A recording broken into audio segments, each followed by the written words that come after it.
Good afternoon. We're going to get started. I'm Raynard Kington. I'm the Acting Director of NIH. I'm pleased to welcome all of you, particularly our distinguished speaker, to the annual NIH Director's Cultural Lecture. Every year, the Cultural Lecture has demonstrated the wisdom of its inclusion in the Director's Lecture Series. It has added depth and breadth and greatly contributed to the enduring success of this series. The Cultural Lecture was introduced actually 25 years ago this year on the recommendation of a man who helped shape the NIH that we know today, Joseph Edward Rall. Ed, to many who called him mentor and collaborator and friend, and often all three, Rall arrived in NIH in 1955. By the time he transitioned to emeritus status in 1995, he had led path-breaking work on the thyroid, creating the clinical endocrinology branch, and laying the groundwork for the ascendancy of NIDDK in the process. His vision for biomedical research continues to inform our own intramural program. He was for many years its deputy director. Ed Rall also understood how important a good environment was to facilitating scientific excellence. And to that end, he helped nurture the campus-like atmosphere that we still enjoy more or less to this day. It was precisely this sensitivity to context that made him grasp the importance of adding a cultural lecture to the Director's Series. And so when he died last year, I was honored to have the opportunity to commemorate his many contributions to NIH by renaming the lecture he championed the J. Edward Rall Cultural Lecture. And so welcome to the very first annual J. Edgar Rall Cultural Lecture. I can think of a no better suited speaker to kick off this newly named lecture than the man we have invited here today. Atul Gawande, like Ed Rall, is particularly interested in endocrinology. He's a general and endocrine surgeon at Brigham and Women's Hospital in Boston, a staff member at the Dana Farber Cancer Institute. Dr. Gawande is also associate professor of surgery at Harvard Medical School and in the Department of Health Policy and Management at the Harvard School of Public Health. Obviously, his medical credentials are impeccable. And woven into this excellent, if more traditional, medical credentials are a number of additional accomplishments that make him stand out as a perfect candidate to give this cultural lecture. They also make him stand out quite literally around the world as being in a class by himself. A Rhodes Scholar, Dr. Gawande was named a MacArthur Fellow in 2006, just 3 years after completing his surgery residency at Brigham and Women's Hospital. In fact, while completing that residency in his spare time, he also published his first book entitled Complications, A Surgeon's Note on Imperfect Science, which was a finalist for the National Book Award in 2002. It also secured his place among the country's most elite public intellectual thinkers about medicine.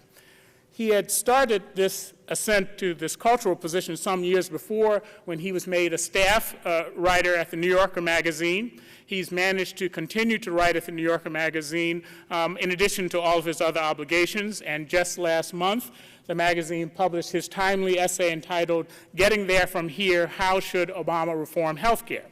His qualifications on writing on policy reach back to his years as a medical student, and during the years of 1992 to 93, he was a senior health policy advisor to the Clinton presidential campaign and then to the White House. His focus in recent years on the ability of the practice of medicine to continually improve is really the subject of today's lecture, entitled The Science of Failure in Medicine. In addition to his other positions, he is also the director of the World Health Organization's Global Challenge for Safer Surgical Care. The group's recent publication in the New England Journal of Medicine, which many of you no doubt saw, made international news by demonstrating how the completion of a 19-point checklist improves surgical outcomes, and he'll speak more about that topic this morning. It is just a great pleasure to introduce this year's Rall Cultural Lecturer, Dr. Atul Gawande.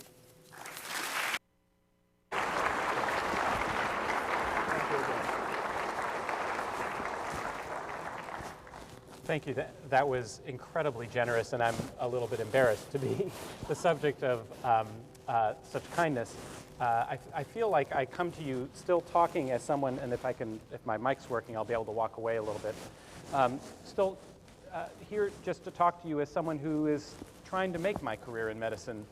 I'm a doctor who just finished my surgical training 5 years ago, joined the staff at the Brigham and Women's Hospital in Dana Farber, and has been trying to wend my way through understanding what exactly it is that we are trying to do in medicine, how do we get better at what we do, and it's been part of a conversation almost with myself and my colleagues about how we get better in our own little place in the world at what we do.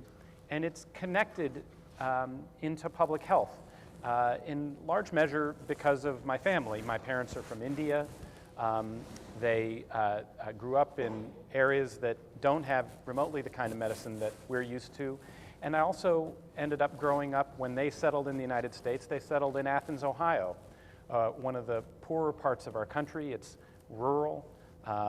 When ABC News decided to do a special on a week of reporting from a poor part of the country, they ended up settling in our hometown as a base of operations. And I've felt like through my upbringing and my training, I've been trying to understand this world that we are all part of in medicine, where we're responsible for the care of many, many people, responsible for somehow bringing science and knowledge and also uncertainty and ignorance together for the sake of individual human beings, one by one, and then somehow to do it well, be accountable when it doesn't go well, and yet move forward, always forward, getting better at what we do.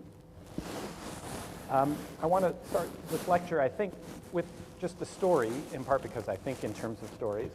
And it's a story that I think gives us a sense of the power and the capability of medicine, and also, in an odd way, the fundamental, interesting problem that it reveals. And the case was one that occurred in a small town in Austria. It involved a 3-year-old girl out with her family. In the middle of the wintertime, they had gone out for a picnic lunch. I think only Austrian alpine families would be the ones to go out on a picnic lunch in the middle of winter, but they did. And they had an apparently wonderful day. Walking along a path, though, they had one of those moments that that every parent recognizes, where you lose sight of your child and you suddenly wonder, oh my God, where did they go? And this was the nightmare. They looked and they looked and they couldn't find her until they looked out across this frozen fish pond and found her in the middle of the pond, a 3-year-old who couldn't swim, and then watched her go under the water. They dove in and frantically searched for her. But for 30 minutes, they could not find her. One of the parents found her at the pond bottom, was able to grab an arm, pull her to the surface, and bring her to shore. By that point, she wasn't breathing. They called 911, or the equivalent of it in Austria, to ask what to do, and they gave them some instructions on how to do chest compressions and begin to breathe for her. About 8 minutes later, from the records of the recording, a helicopter arrived with emergency personnel. They were the ones to get the first vital signs at the scene. The girl's temperature was 66 degrees, more than 30 degrees below normal. She was without a pulse. She was not breathing. And most ominously, her pupils were fixed and dilated, indicating that her brain was gone. Now, when you have a 3-year-old girl who's had a cardiorespiratory arrest, you don't give up. And so they continued to take over for the parents to do the chest compressions. They intubated her, got her onto the helicopter, and brought her into the nearest hospital. At that hospital, they bypassed the emergency room and took her to the directly to the operating room. And what they decided to do was to put the girl onto cardiopulmonary bypass. So in order to do this, they had to cut down on the femoral vessels, expose the artery and vein, be able to plug in inflow and outflow lines, prime the pump, and then have that going to begin taking over for the heart and lung function. That took enough time that from the time she had gone under that water, spent 30 minutes without any oxygen, and then another hour and a half passed before we finally had something that could take over breathing and circulation for her. They let the temperature rise gradually, because if you don't, as you know, many of you know, if you don't do it gradually, you will end up bursting blood vessels. And so very gradually, over the course of, let's see here, I believe it was about 2 hours, they allowed the temperature to rise 10 degrees. With that 10-degree rise, they actually saw the first organ come back to function. Her heart began to beat. It was in a normal sinus rhythm, and they took that as a sign of hope. They then had to decide what to do. They warmed her over the next 6 hours to 98.6 degrees, to normal. At that point, they decided the best thing would probably be to try to switch her over to a mechanical ventilator. But what they found when they tried to switch her to the mechanical ventilator was that the lungs were so full of pond debris that they could not get oxygen through her lungs and into her bloodstream or get carbon dioxide out. So they needed to continue on bypass. But this was a bypass machine that was made for cardiac operations, not for long sustained periods. They needed to put the patient on extracorporeal membrane oxygenation, on ECMO. For that device, they wheeled in this new ECMO machine. For this particular machine, their approach was then they had to do a sternotomy. So they got out the sternal saw, opened up her chest, plugged in the inflow and outflow lines into the aorta and the right atrium. They unplugged the other machine, started this one primed and running, and then with this one, they had a successful transfer to be able to take over the girl's respiratory and cardiac function. Well, respiratory function. Now you have to leave the chest open. They had to put a sterile drape over. This was a portable machine, and now they could take her to the intensive care unit. In the intensive care unit, after about 24 hours, they spent a fair amount of that time suctioning, washing out the lungs, trying to clean out the debris. They found they had enough success in getting the lungs clear to allow the girl to be able to go on to mechanical ventilation. So after that 24 hours, they switched her over to the mechanical ventilator. They unplugged the ECMO machine. They had to close the chest, so they brought her back to the operating room to close her chest sterilely, and then brought her back to the intensive care unit.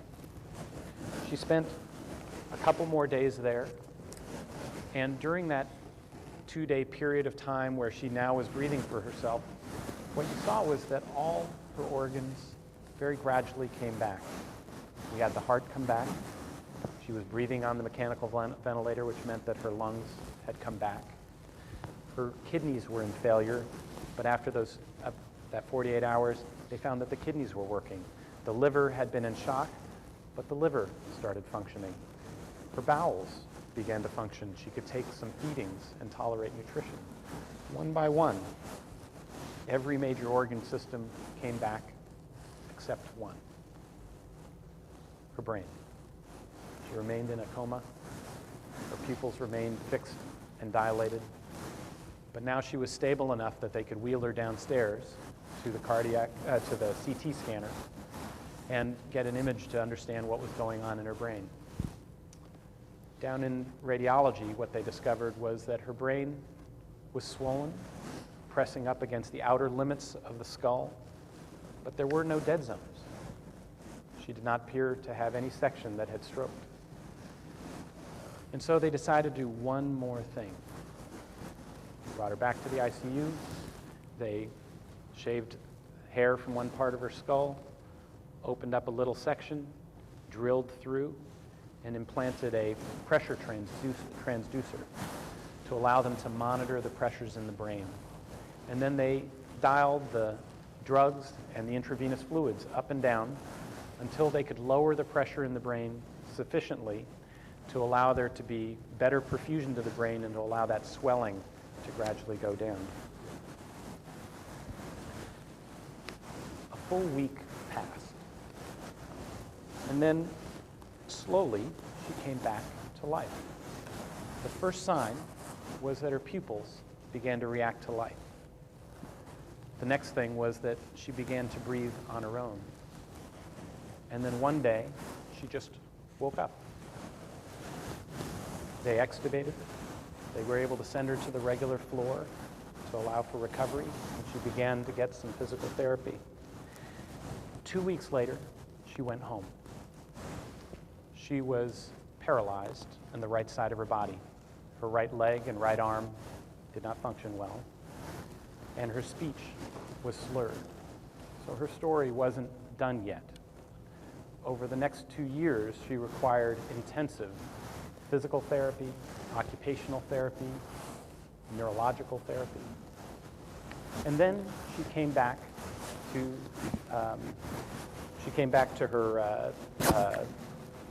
the doctor's office for a visit, where they put her through a battery of tests. And here's what they found. This is her, 5 years old. She was completely normal. She had full strength on both sides of her body. Neuropsychological testing found no deficits. She was just like any other little girl that you and I know. I think of medicine as a test. It's a test of our ability as human beings to be able to tolerate and manage extreme complexity in what we do. And that extreme complexity is at the root, I think, of everything from our problems with infection control in our hospitals to our difficulties in healthcare reform and our struggles as a profession to be able to explain ourselves to the public. It is incredibly revealing to me when I read this report about this case, which had turned up in the Annals of Thoracic Surgery as just, a case that was reported. It was incredibly revealing that we had actually discovered this. We had discovered how to take a child who had been drowned, dead, 30 minutes underwater, no oxygen, and to be able to bring her back. But it's also revealing that this was not just a few chest compressions and then she's going to come coughing and sputtering back to life like it's the ER, right? That's the ER version. This is the real world version. And that incredible difficulty of what it took to be able to have this girl come back required systems of care and individual performance at levels that that you would think are not possible for ordinary people. Everything from being able to time everything, one right after the other, have somebody make sure that that cardiopulmonary bypass machine was primed and ready to go, that the ECMO machine was actually working, and that all the filters were the way they were supposed to be, and some tube didn't go blowing off, that you had the nurses up in the unit actually making sure that that sterile drape over an open chest doesn't get infected, and that she doesn't get some MRSA, and that nothing else was going to get in there, that you got every medication that needed to be getting in on time. It is hundreds of people, ultimately, who were involved at every level of care and who had to make things go right. And it is utterly astonishing that this is even possible, let alone that we are able to do it on anything that we would hope could be reliable. One of my favorite essays in the world is one I read when I got to go to Oxford by two philosophers named Samuel Gorovitz and Alistair McIntyre. And they wrote it in the 1970s. And it was on the nature of human fallibility. And what they pointed out was that there are two reasons we fail at anything we do as human beings. Reason number one is ignorance. We fail because we lack the knowledge of all the laws of the universe that might explain the particulars of what happened to us. That is, we fail because we don't understand all the principles that govern everything from whether our economy is going to make it out of this recession in the next 3 months or in 6 months or in 2 years, or quite what to do. Everything from that economic problem to a problem like what should we really do to take care of Alzheimer's? Those are problems of ignorance. And our best approach to those kinds of problems are what we do, what you do here. It's science. But the second source of failure that they pointed out is what they called ineptitude, meaning that the knowledge exists, but an individual or an institution fails to apply it correctly.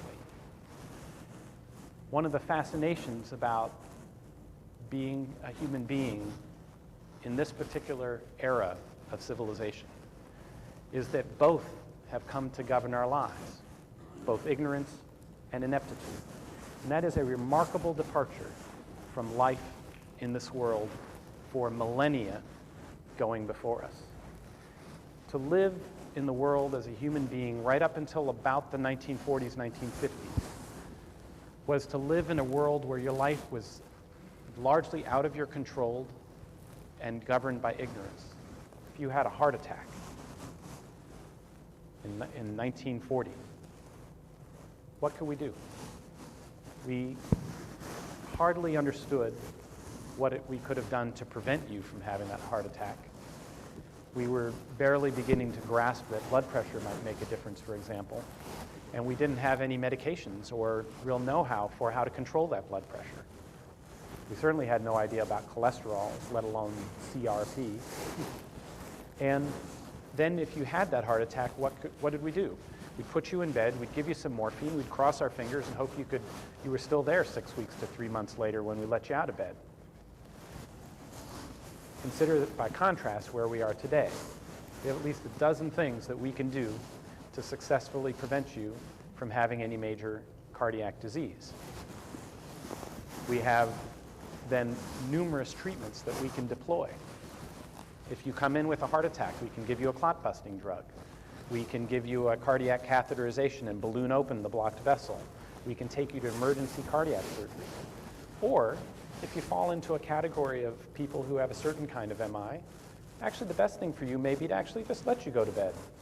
Stay, recover, take an aspirin, a beta blocker, a statin, and let you be. And the survival from cardiac disease has improved to the point that we are able to save people who are simply not able to be saved before. And yet, we have also entered the world of ineptitude.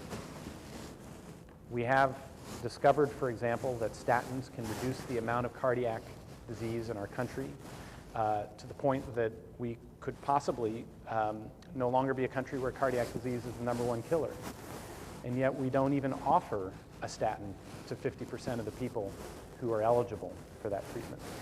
If you have the heart attack, we know that giving you a balloon catheterization within 90 minutes of your arrival in the ER is critical to your having the greatest possible success in surviving that heart attack. How often do we get you from that ER to the balloon, the door-to-balloon time, below 90 minutes? Less than 50% of the time. And so that has become our struggle. Can we overcome what they called ineptitude, what I call just difficulties of performance? Can we handle the extreme complexity of what the discoveries have been? The discoveries have been that it's not as simple as just giving somebody the right pill. It's being able to give them the right pill from among 8,000 different ones that were approved by the FDA. It's being able to link that with the right testing and the right timing, and then to be able to connect that with a whole organization of treatment and imaging and everything else that comes along with it. We now have 1 million doctors, almost 1 million doctors in the United States. We have 2.5 million nurses. We have identified more than 100,000 diagnoses, that 100,000 different ways that the human body can fail. In order to remedy that, we are now spending close to, we are spending 1/6 of our economy's entire output to be able to help people get through those bodily failures. And what do we find? We still have trouble getting people to simply wash their hands, right? We have 2 million people a year who pick up infections in hospitals. 90,000 of them die, at least partly as a consequence of those infections. And that's a sign of just how immensely difficult this has become. We, at the other end of the spectrum, have, from some work I did with the World Health Organization, identified that the complexity of illness is a worldwide phenomenon. People are surviving long enough in even the poorest parts of the world that cardiac disease is now the #1 killer worldwide. Traumas are in the top 5, cancers are in the top 10. And so we now have more people undergoing hospital operations, hospital surgical procedures, than we have child deliveries in the world. 230 million people had an operation last year. That's more than we have had childbirths, but it's with a death rate that is up to 100 times higher than from childbirth. What we have come to recognize is also that there's at least 3% of those operations, and probably higher, that result in major disability or death. And at least half the time, those are preventable. So as we've discovered, we are all struggling. It is the struggle of your individual life in medicine to be able to figure out how we might cope with all that's been discovered and make it possible to actually deliver it to people consistently, reliably. Part of the sign of how difficult it's become is the fact that there is a bell curve in medicine. That is, there are some places and people and institutions that will get far better results than everybody else in any given field of medicine, and there are others who get far worse results.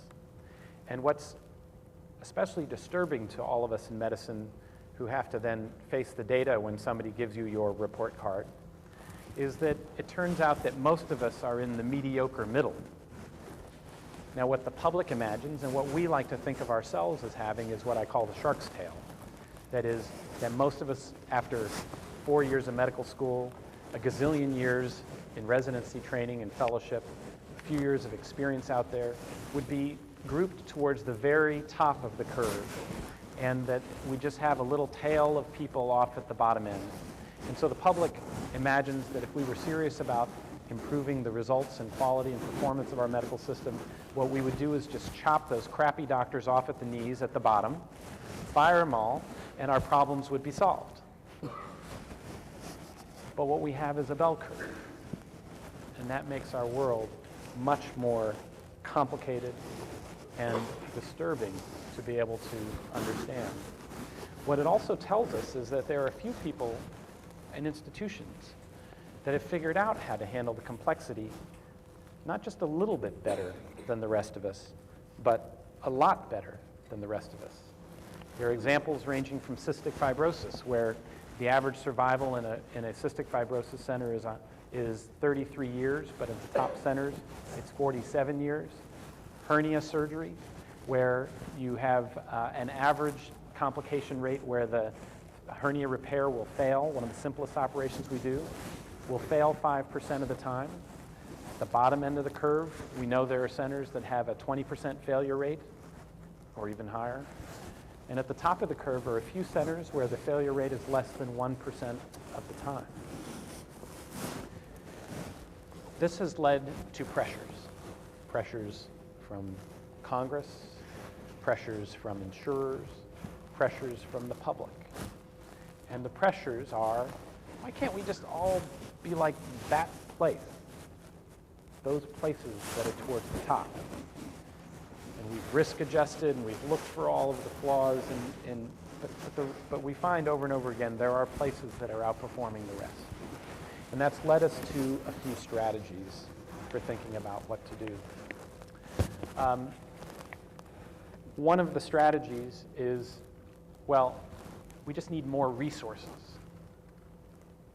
But when you're already at a sixth of the economy, it becomes hard to demand that you need more resources, especially when you see that you have equal or better quality of care in other countries, especially in Europe, that don't spend as much as we do.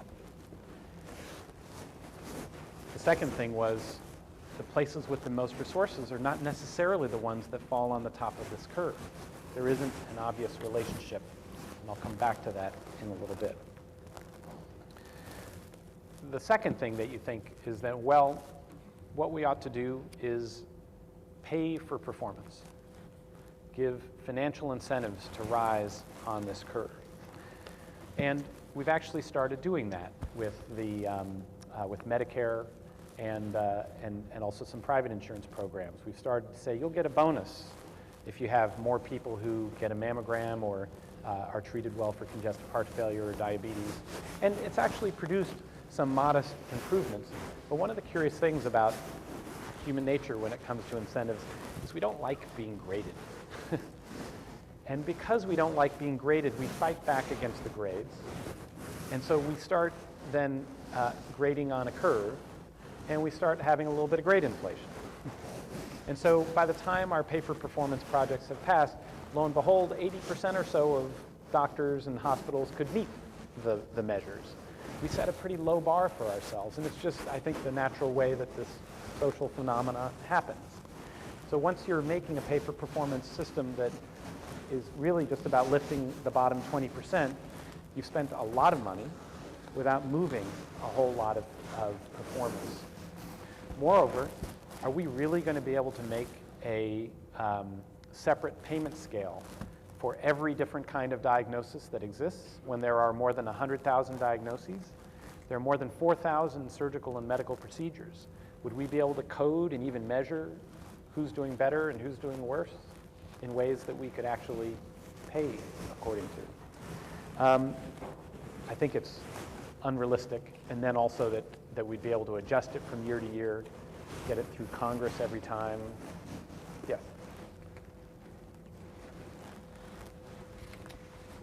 Oh, is this falling off? Oh, I'm sorry. You're going to watch me paw myself here for a second.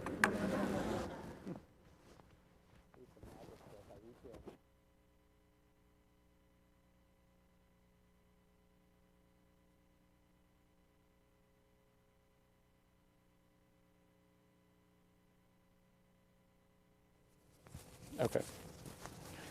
Tell me if you can't hear me.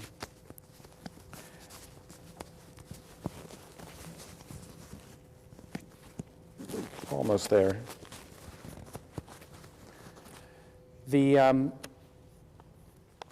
So we said we could pay you better, but I'm unconvinced it's a good way for us to drive the change, and I don't think it'll apply to most of medicine. The dominant way we have responded to the need to move people up the curve in medicine, the way we ourselves have thought we should be going, is specialization. We've said that the people who are at the top of this curve simply do more and are more narrowly focused, and that this is the way we should be pushing our medical world.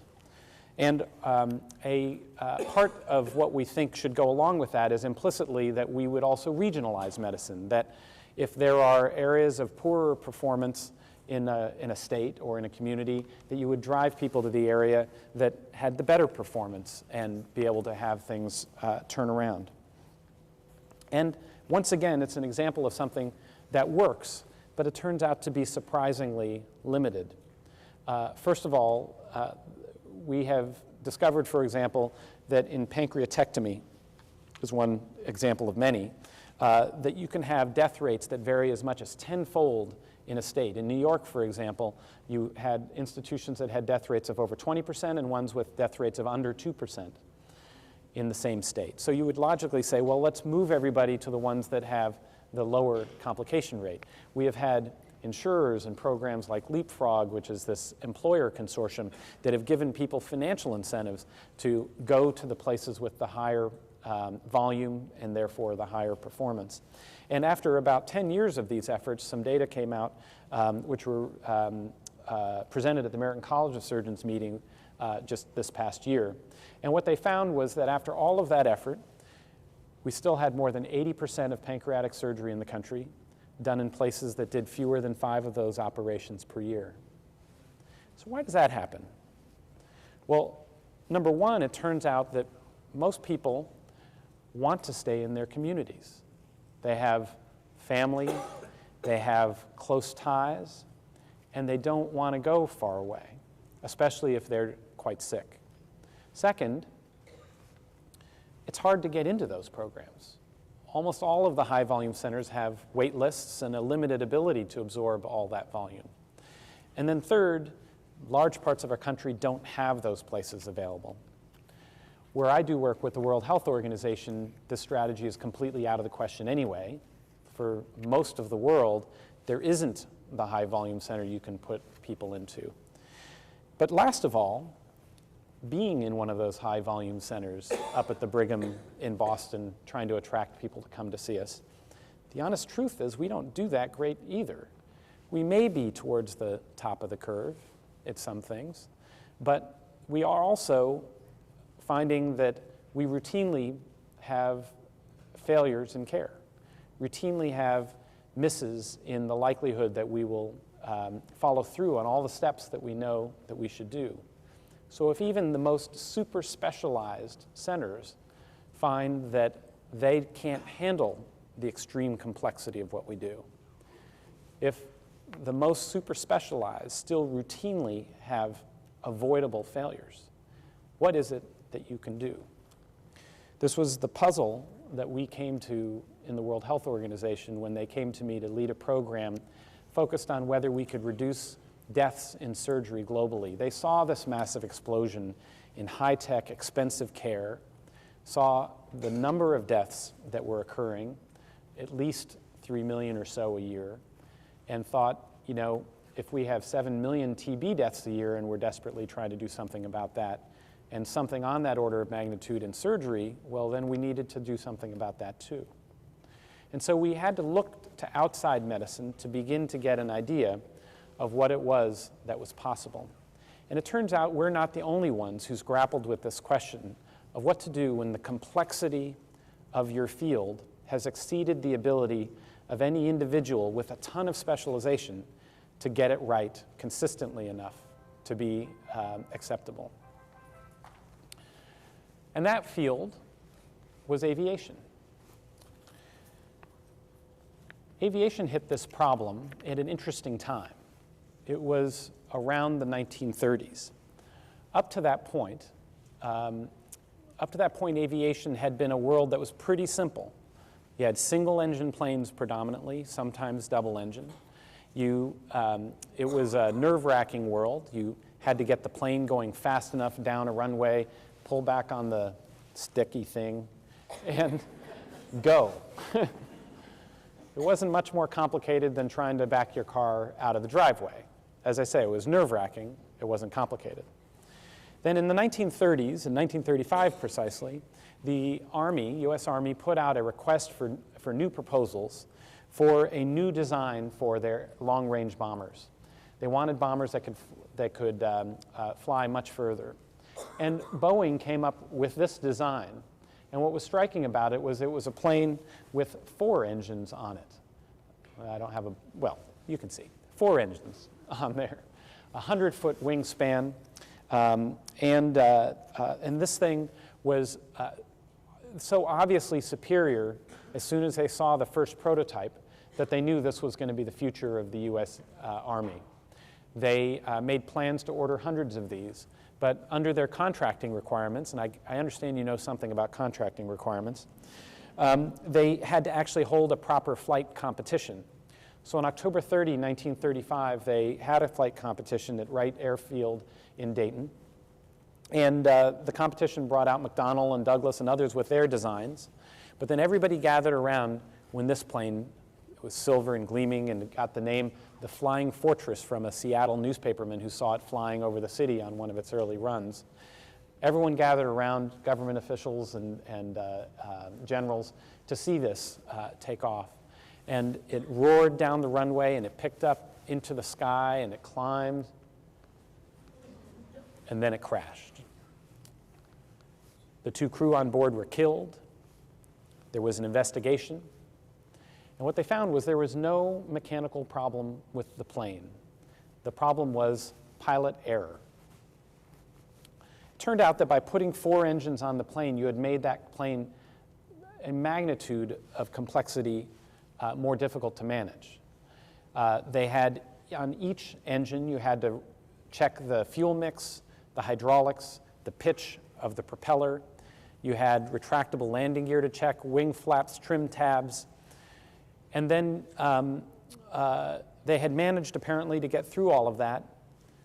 But when they took off down the runway and went up in the sky, they apparently found that they had forgot to release something called an elevator lock. This had made it so that they could pick up into the sky, but then they couldn't level off. And so it just climbed and climbed until it lost air and then crashed to the ground. The Army canceled its contract. Their conclusion was that this was too much plane for one man to fly. Boeing nearly went out of business. They gave their contract to Douglas, and that was going to be that. But it turned out Boeing had some friends in Congress, and somebody got them an earmark and made the Army buy about half a dozen of these planes. And so one day the Army got delivered half a dozen of these planes, and the pilots had to sit around on the tarmac saying, you know, what are we going to do with this thing? We got to fly it. And they were convinced that they could fly it. But they had to figure out how to do it so they weren't going to just, you know, crash and die on a regular basis. You can only do it once, I suppose, huh? So they went through their options. What they did not do was adopt a pay-for-performance scheme. They didn't decide that, you know, they needed to be paid more and maybe that would make it all work. They they did not decide they needed more training. They didn't create a Model 299 3-year fellowship program before you could fly the plane. Instead, what they came up with was almost absurdly simple. It was a checklist. This was the first checklist that was used in a systematic and widespread fashion. And it looked almost exactly like this, only this is the modern checklist for a Boeing 747. And it doesn't turn out to be tremendously different from what they did then. Among the other checks for making sure that your flight controls are set and your autopilot is disconnected and your engine instruments have been checked, you also have the flaps, and you have that elevator lock to make sure that that's been set as well. And with that, that plane was able to fly 1.8 million miles without a single mishap. They ended up purchasing more than 13,000 of those planes and became the backbone for the success of our civilian bombing campaign, our Army bombing campaign across Europe that helped turn the tide in World War II. This was a plane that could fly farther, higher, with more payload, and it helped. Well, the striking thing is, we've entered our own B-17 phase. Medicine has been made more complicated by the kinds of discoveries that have taken place on this campus, to the point that it's simply become too much for one doctor or nurse to fly. So what do we do? Well, we took a lesson from that, and Peter Pronovost at Johns Hopkins was the one to really help connect the idea that we could not only take a checklist, but we could take it and transform an entire population of people. He made a checklist for central line insertion in intensive care units. You know, one of the simplest things that we might ever do, but 5% of the time they get infected, and when they get infected, you have a death rate of between 5 and 28%, depending on how sick people are. This checklist was among the most absurd checklists you could imagine creating. It's all textbook stuff. Did you make sure that you washed your hands before you put in the line? Did you sterilize the procedure site? Did you drape the whole patient? Did you put on sterile gloves and a hat and a mask and a gown? And did you maintain a sterile field? And then did you put on a proper sterile dressing afterwards? And there were a couple other additional things. Try to avoid the femoral site if you can. they put the checklist in, they put it into every hospital in Michigan, and were able to bring the teams to be willing to adopt it in every hospital in Michigan. And within 3 months, the average hospital in Michigan had 0 infections. They dropped the entire infection rate in the state by more than 2/3. They saved more than $200 million in that first year and 1,500 lives, all with a stupid little checklist. We decided in the surgery program that there might be a lesson here, that if you could do this for something as simple as a central line, that maybe we could do it in a way that we could identify processes that are common to all of the surgical procedures we do in operating rooms that govern the major killers, which are infection and bleeding and anesthesia and problems with teamwork. And so we put together a checklist that was refined and carefully worked out. We learned from Boeing. We actually involved them in our process to say, how did you make checklists? And their answer was, got to keep it short, less than 2 minutes, or the pilots lose they hate them, they become distracted and they don't use them. They have to focus on the killer items, those items that if you missed that step, it would be of harm to the patient. And they have to focus on actions, actual behaviors. And the last point is that it's a verbal checklist. It's not a piece of paper you put check marks on. It's intended to be verbal because it's a team making sure everybody's on the same page. And so we have 3 steps that before the patient goes to sleep under anesthesia, at a sign-in, we confirm things like whether this is a patient who might have a difficult airway and might need additional equipment and assistance. Do you know how much blood loss there might be, and are you prepared for it? After anesthesia, before the patient has the surgery, before it has the incision, you have some steps like having the surgeon review how long the operation will take, how much blood loss should the team be prepared for, has an antibiotic been given before the incision, and also turns out to be very powerful, making sure everybody in the room knows each other's name. One of the principles that we learned is there are some forcing functions, like making sure an antibiotic is given. But in a complicated world like an operating room where almost anything can happen, some of the key steps for preventing bad complications and recovering from them if they happen is simply making sure everybody in the room knows who each other are, have been introduced so they're willing to speak up, and have been briefed a little bit on what's going to happen, and a chance for the nurse and the anesthesiologist to be able to voice any concerns as well. At the end of the operation, they review whether, not just what the procedure was and whether all the sponges were counted, but also whether everybody's voiced any concerns that need to go into the plan for the recovery and management of the patient after the operation. I have a brief video. You know, I think I'm going to skip the video in the interest of time. We have it on the web. I can show you how not to do the checklist just because that gives you some idea of what the alternative to what we do is. Running through the checklist takes under 2 minutes and not a big deal.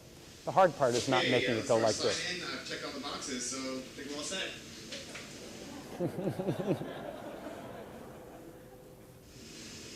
Okay, it looks like we're all set to go. Can we do our team introductions? Dr. Gawande? Team introductions. All right, I'm the surgeon. It's time to go. Okay, I'm the circulator. I'm Tom. No. Let's get going. Let's get going. Can you do your timeout, please? Can you do your timeout, please? Richard writes, I guess we're doing a right inguinal hernia repair. This is totally routine. Let's get going. Mike? Any unexpected steps or critical events? Incision. Do you want me to get some antibiotics? Oh.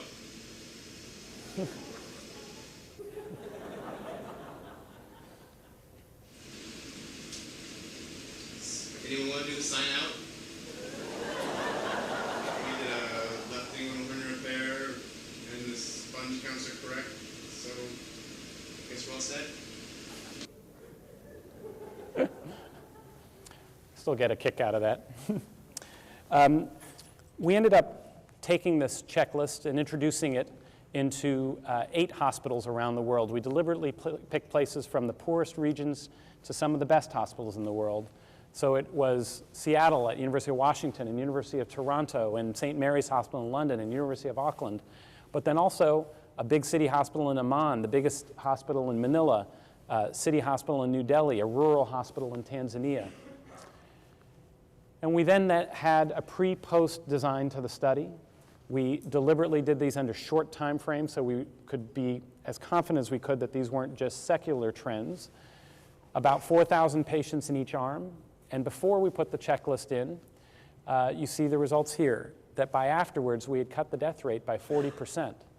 Complication rates had fallen by more than a third, and that included not just infections, which fell by almost half, but also problems like the likelihood the patient would have to return to the operating room because their operation had failed or they'd had bleeding.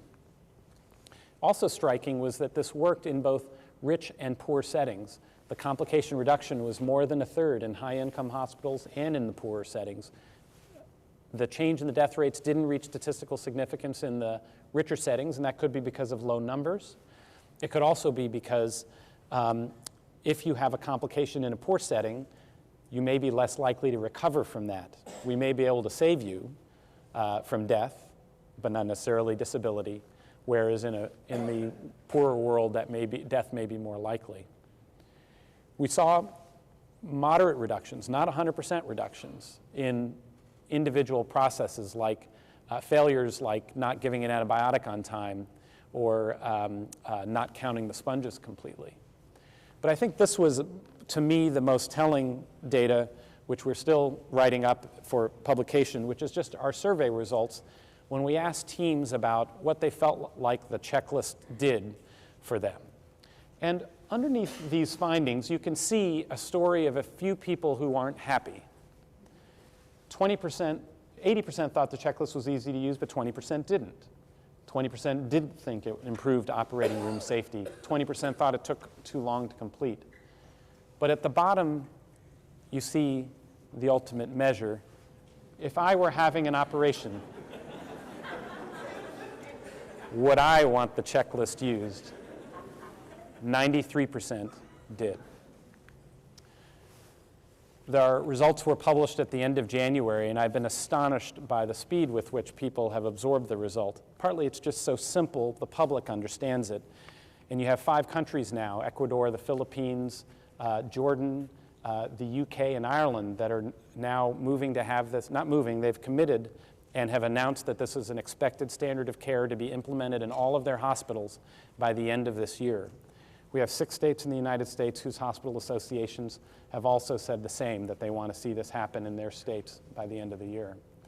And our goal, our hope here, is not that this checklist is the be-all and end-all. Instead, I think it comes down to a core idea. That's that knowledge that you've created must be turned into behavior. And the way we can turn that knowledge into behavior requires incredibly simple steps to make it possible for ordinary people who practice medicine all over this world to be actually able to do it. And a checklist, something as boneheaded as that, can be critical to our being able to do that. That without it, you can do very well. You can do things correctly most of the time, but you can't do it right all of the time. We also have coupled this with the need to measure outcomes. And you have to be able to know, is our death rate from surgery, from heart attacks, from depression, is it falling in the United States over time, or is it not? One of the most discouraging things is that even as it looks like the bill will restore and add a great deal of money for the NIH, it will actually cut money for the National Centers for Health Statistics. We spend less money looking at the performance of our system than we look at the performance of agriculture and farms in our country. And that means we don't have that connected feedback loop to see whether the discoveries coming from here actually go into practice and make our healthcare system better. But we can. I think we're showing how. And I think we know now from this that you can take care in some of the poorest, lowest volume parts of the world and actually get it to the point of having higher volume results.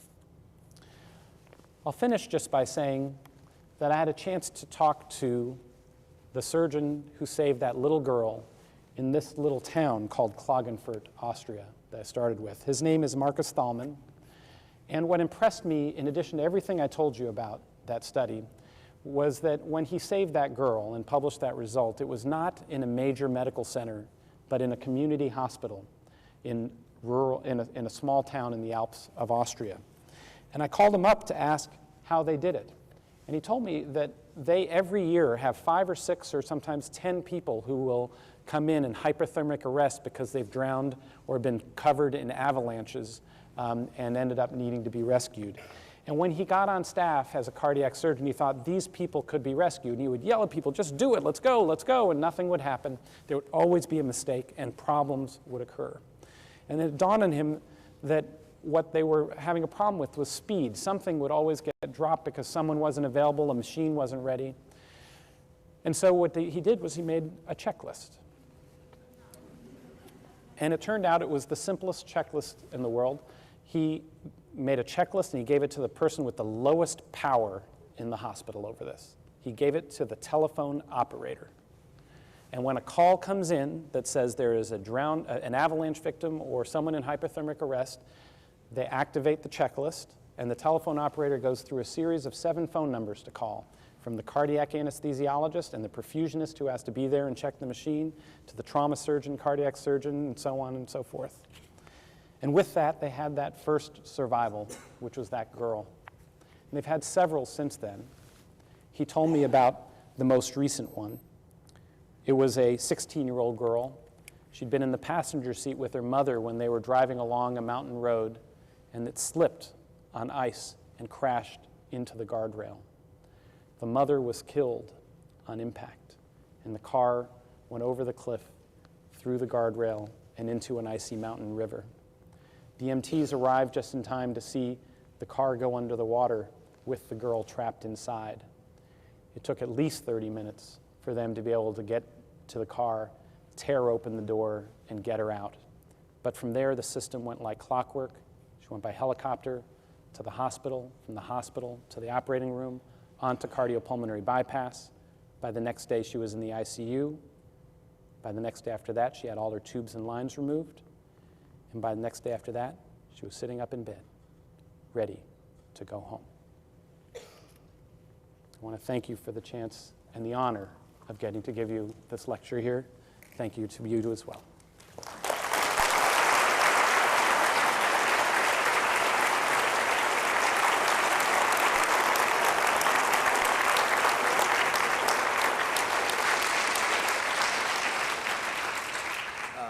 I'm certain that Dr. Gawande will take some questions in a moment, but let me thank him first for giving a spectacular first J. Edward Rall cultural lecture. I'm sure Ed would have appreciated the erudition, the eloquence, the belief that medical science can make a difference, and the belief that the power of ideas could change the way people behave, which is they're qualities, I think, exhibited by today's talk, and also represent those qualities that were prized by Ed Rall, and I think guided his own career. So let's take some questions. I see people lining up, and I'm sure you're willing to do that. Yes. Oh, delighted to take questions. And I understand I ran right up to our time, so if you do need to go, feel free. We can still go ahead with the question, though. Thank you. Thank you, Dr. Gawande. Thank you very, very much. Bill Waring with the NIH Record. Just quickly, at noon, I noticed you gave a Grand Rounds lecture, and the title was The Art of Failure in Medicine.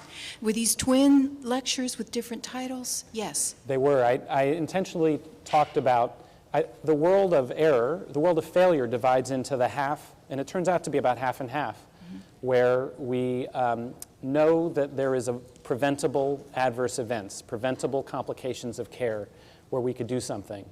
And I think the art of medicine is also about the other half, those things we can't prevent and we fail and cause harm in patients or simply aren't able to help people. And the ability to understand our failures in medicine, I think, requires both. It requires this kind of science, but it also requires the art. Thank you. Thanks for a great lecture. So it seems like the concept behind your checklist is it's a simple way to help put into action what people already know in a complex setting. But it strikes me that, there's a lot of diseases and things like that where people already know a lot, but they're unable to put it into practice. And, would a checklist help in that setting, or what approach would you take? For example, obesity. 70% of the people are obese. They know it's not good to eat too much, but they can't put that into practice. I'm thrilled you asked that question, because I think that what our lessons are about what's happened in surgery could apply very widely to parts of medicine. But there's also places where a checklist would probably be of little use. So obesity is one of those where understanding why we have a failure to be able to regulate our own appetite has levels of complexity and control of our own wills that are going to exceed any checklist that you stick on a refrigerator any day of the week. I have been startled to see some of the patients who come through our own hospital who will have a gastric bypass operation that shrinks their stomach down to 1 ounce, and against all their will, and they are miserable when they will come in to see us and confess to us they've managed to put an entire pizza through that little shot glass stomach because something is driving them completely beyond their will. A checklist is successful when you have a team that wants to do certain things, knows what the right thing to do is, but has too much complexity to be sure that they're doing it. And so if they want to get a better result, if they want to improve, and of course a pilot wants to not crash their plane, then you have a group of people who can find an approach like this to be very helpful. The key difference is that there can be checklists that try to tell people everything that they're supposed to do, and those usually don't succeed. And then there are ones that are well designed enough to support their ability to do what they intend to do all the time instead of just most of the time. Yeah, I'll just make a comment that, the pilot doesn't want to crash the plane, but I think very few people want to be fat either.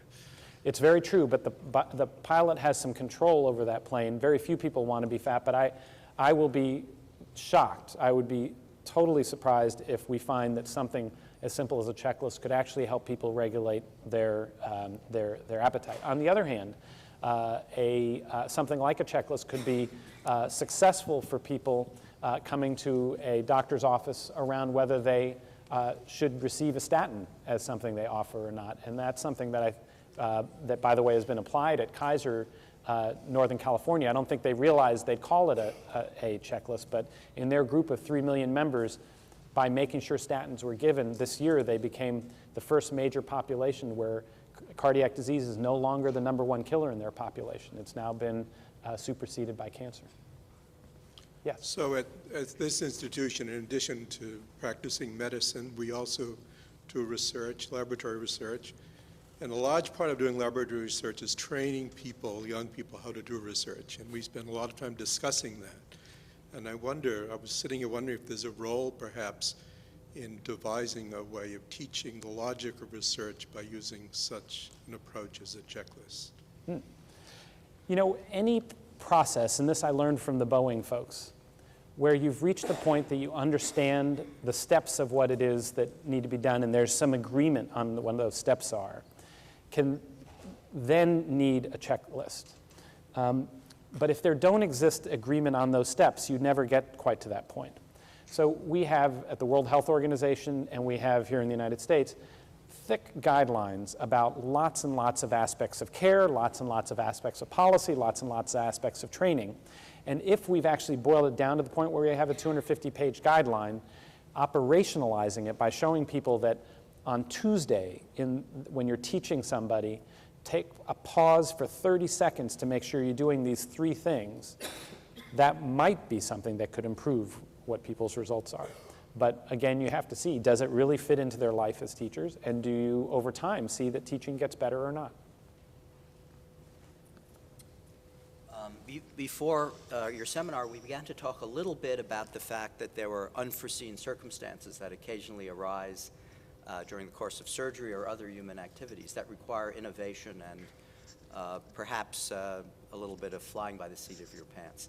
Can you comment on how the checklist function works with respect to those unforeseen circumstances? Yeah. This checklist saved the life of one of my patients under exactly those circumstances. He had a adrenal tumor that was stuck to his vena cava, and I have done a lot of those operations, and I had never lost 50 cc's of blood in those operations. And so, I came in telling everybody it's a routine situation, but we went through that whole briefing. And at the point where you ask the surgeon to simply review what the case involves, it really is about the idea that, I'm not sure all the ways this operation is going to go wrong, but what is the team prepared for it?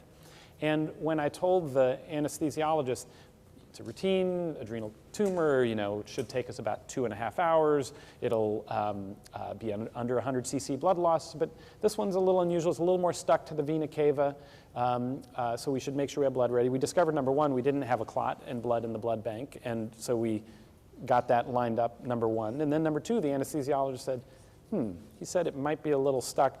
Let me have them bring a cooler of blood down. I didn't even know he did this. And I got into the vena cava. The guy lost all of his blood, his entire blood volume in 60 seconds. And his heart stopped, and the only thing that saved him was that anesthesiologist was able to shuttle 4 units of blood into him extremely rapidly with a rapid transfuser, and somehow felt ready to anticipate something that might go on. You couldn't spell out in a checklist all the ways in which an operation could go wrong, but you can hopefully engage everybody to be on the same page, that they understand that we're not in silos just responsible for this part of my job and that part of my job, but that we're all trying to get this patient through. I think we should probably stop there. Well, thank you all very much, and especially thanks to Dr. Gawande. Thank you. We will have a reception in the atrium, so those who are shy and have additional questions can ask them.